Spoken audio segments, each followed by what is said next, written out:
लालबागचा राजाचा जो मूर्तिकार आहे हा मूर्तिकार दोन मूर्त्या घडवत असतो. वर्षातून दोनच मूर्ती घडवतो, ती एक लालबागचा राजा आणि पनवेलचा साखर चौथचा गणपती.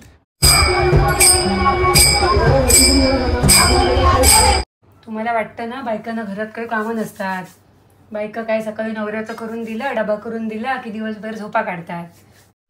इंस्टाग्रामवरती आजकाल काय ट्रेंड आहे तर AI थ्रू गणपती बाप्पा जिथे विराजमान झाले तिथून उठून उभे राहतात आणि समोर आलेल्या भक्ताला मिठी मारतात. अरे इतकं सगळं सोपं झालंय का AI थ्रू?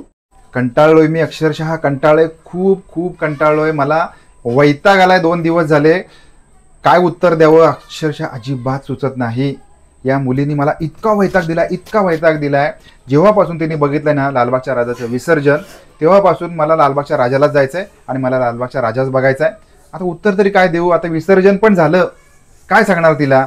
अक्षरशः मला नको केलंय 2 दिवसापासून बघायचंय.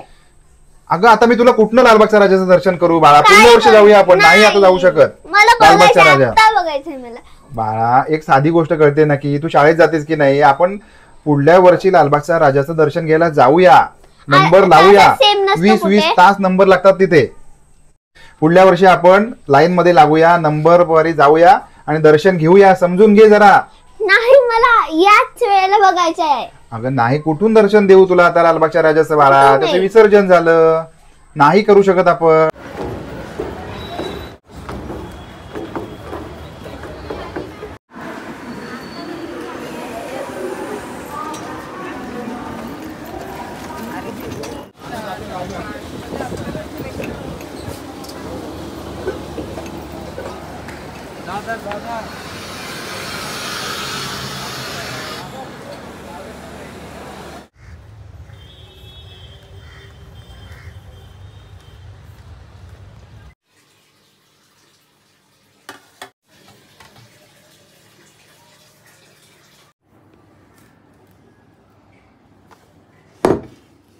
तुम्हाला वाटतं ना बायकांना घरात काही कामं नसतात, बायका काय सकाळी नवऱ्याचं करून दिलं, डबा करून दिला की दिवसभर झोपा काढतात, असंच वाटतं ना तुम्हाला?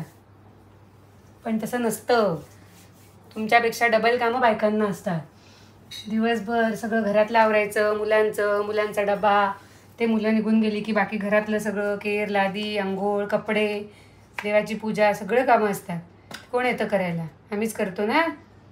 पण आल्यावर ऐकायला काय मिळतं? काय केलं दिवसभर? तुम्हाला काय काम असतात? सकाळी नवऱ्याचं करून दिलं की रिकामे, असे टॉन्ट ऐकायला मिळतात ना.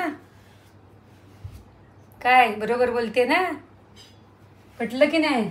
विचार करा, एक दिवस घरातली कामं करून बघा आणि मग पटेल तुमचं काम जास्त असतं की बायकांचं काम जास्त असतं. लालबागच्या राजाच्या दर्शनाची ओढ आपल्या सगळ्यांना असते. संपूर्ण महाराष्ट्रातल्या प्रत्येक भाविकाला असं वाटत असतं की एकदा ना एकदा तरी लालबागच्या राजाचं दर्शन घ्यावं, पण ते शक्य होत नाही, कधी शक्य होत नाही. याचं कारण म्हणजे लहान मुलाबाळांना घेऊन तर शक्य होतच नाही, कारण तिथे अलोट गर्दी असते. 16-16, 18-18 तासांचं वेटिंग असतं, तर एवढं आपण मुलांना नाही नेऊ शकत. आता तुमच्या सगळ्यांसाठी एक नवीन खुशखबर आहे. लालबागचा राजा आणि त्याचीच प्रतिकृती म्हणजे लालबागचा राजाचा जो मूर्तिकार आहे हा मूर्तिकार 2 मूर्त्या घडवत असतो. वर्षातून 2च मूर्ती घडवतो, ती एक लालबागचा राजा आणि पनवेलचा साखर चौथचा गणपती. म्हणजे आता आपण जिकडे जाणार आहोत ना तो गणपती बाप्पा, साखर चौथ गणपती. आता साखर चौथ म्हणजे काय हे सुद्धा आम्हाला पनवेलमध्ये राहायला आल्यानंतर कळतं. कारण पनवेल, उरण या भागामध्ये साखर चौथ गणपती असतो आणि भाद्रपद महिन्यातली जी संकष्टी असते, या दिवशी, संकष्टीच्या दिवशी हा गणपती बाप्पा 1.5 दिवसाचे बसतात. असा हा त्याच्यामागचा सगळा इतिहास भूगोल आहे. आणि सगळ्यात महत्त्वाचं म्हणजे लालबागच्या राजाची जी मूर्ती आहे म्हणजे बाप्पाची ती जी प्रतिकृती आहे ती सेम गणपती, त्याच्यामध्ये काहीच फरक नाही, इतकं ते महत्त्व आहे. आणि हा गणपती आपण बघूया. दरवर्षी आम्ही न चुकता जातो, कारण लालबागच्या राजाचं दर्शन आजही अद्याप आमच्या नशिबात आलेलं नाही आहे, घेतलेलं नाही आहे. पण इथे तुम्हाला येऊन मनसोक्त चरणस्पर्श, मुखदर्शन घेता येतं आणि खूप प्रसिद्धी झाली पाहिजे. आणि हा सगळा आमचा जो बाप्पा आहे, पनवेलचा बाप्पा, साखर चौथ गणपती, लालबागच्या राजाची प्रतिकृती संपूर्ण महाराष्ट्रातच नव्हे तर संपूर्ण जगाला कळली पाहिजे, ही जबाबदारी तुमची असेल.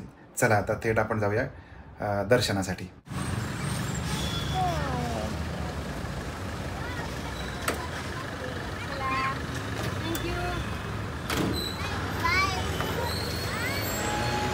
तर आपण साखर चौथ गणपतीला आलेला आहे, त्याचं हे प्रवेशद्वार आणि एक प्रकारे जत्रा भरलेली आहे, कारण आज कोणत्याही प्रकारे पाऊस नाही आहे आणि पाऊस नसल्यामुळे संपूर्ण जत्रेचं वातावरण आपण या भागामध्ये बघू शकता. तर अजून आम्हाला माहिती नाही की लाईन किती मोठ्या प्रमाणे असेल किंवा लाईन कुठून लागलेली असेल याच्याबद्दल काही कल्पना नाही आहे.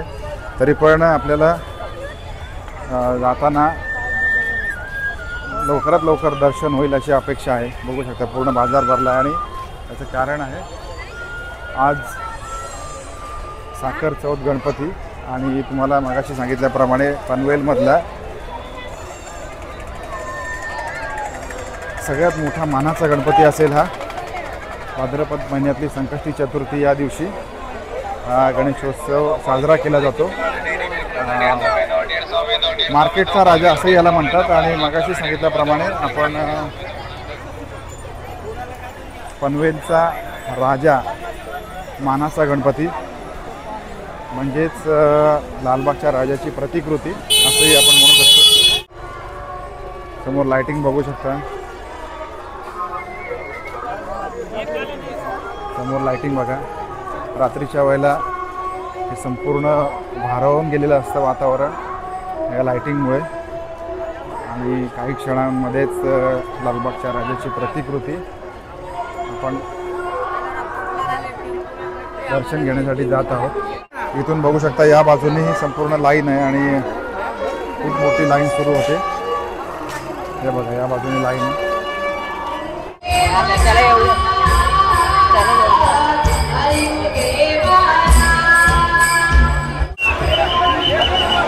चला चला चला चला चला गणपती बाप्पा मोरया.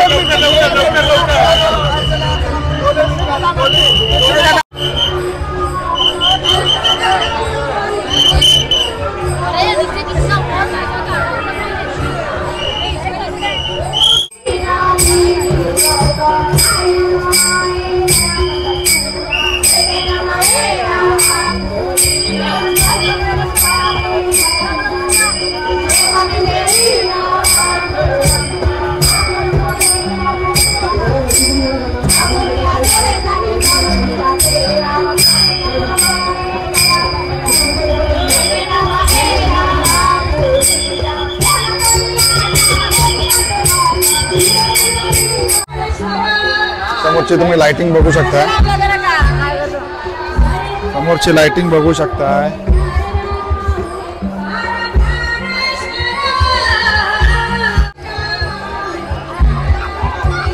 आता आपण दर्शन करून आपण आलेलो आहे मार्केटमध्ये.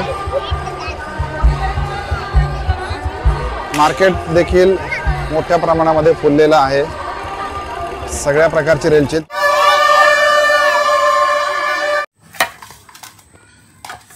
आज आपल्याकडे संकष्टी चतुर्थी निमित्त इतके सारे मोदक केलेले आहेत प्राजक्ताने खूप मेहनत करून.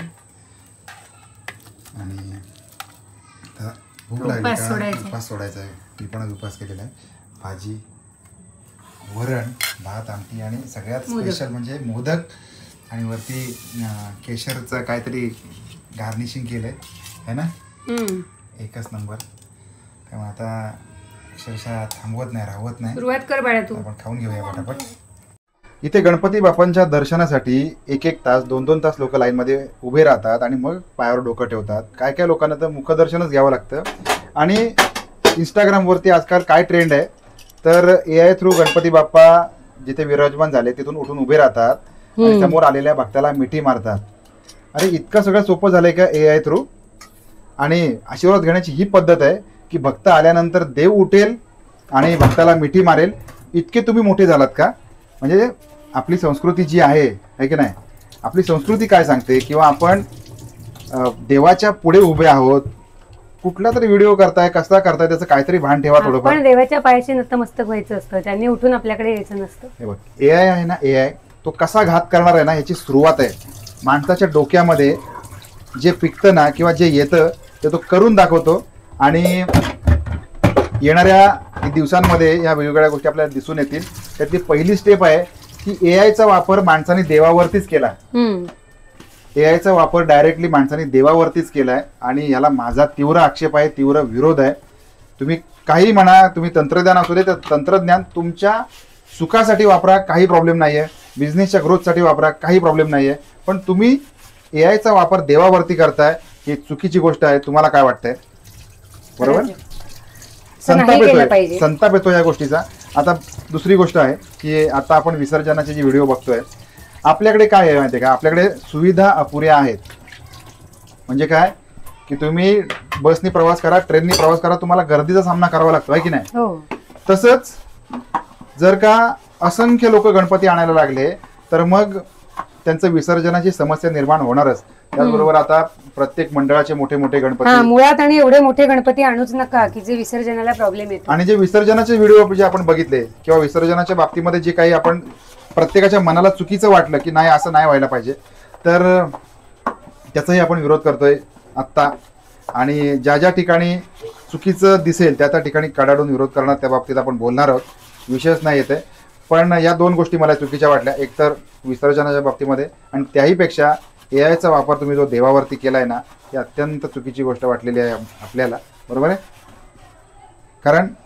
कारण जोपर्यंत देव म्हणून आपण त्याला नमस्कार करतो, गणपती आलेत घरी, गणपतीला नमस्कार करतो, खूप छान छान सगळं करतो, पण विसर्जन झाल्यानंतर त्यांची अवस्था काय आहे? मग तेव्हाही ते देवच आहेत ना, तेव्हाही ते देवच आहे. मग त्यांची अवस्था अशी, असं नाही झालं पाहिजे. असं नाही झालं पाहिजे. पण या सगळ्याला जबाबदार कोण? आपणच सगळे, तुमच्या आमच्यासारखे आपण सगळेच.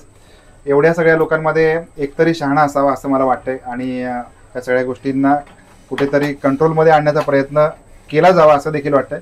ठीक आहे, या थॉटसोबत आपण आपली रजा घेतो. आजचा गणपती बाप्पा होता आमचा पनवेलचा गौरा गणपती, साखर चौथचा गणपती. त्याचा आशीर्वाद घेऊन आपण आलेलो आहे आणि बस भेटूया नवीन ब्लॉगमध्ये. धन्यवाद. Bye bye. Bye bye.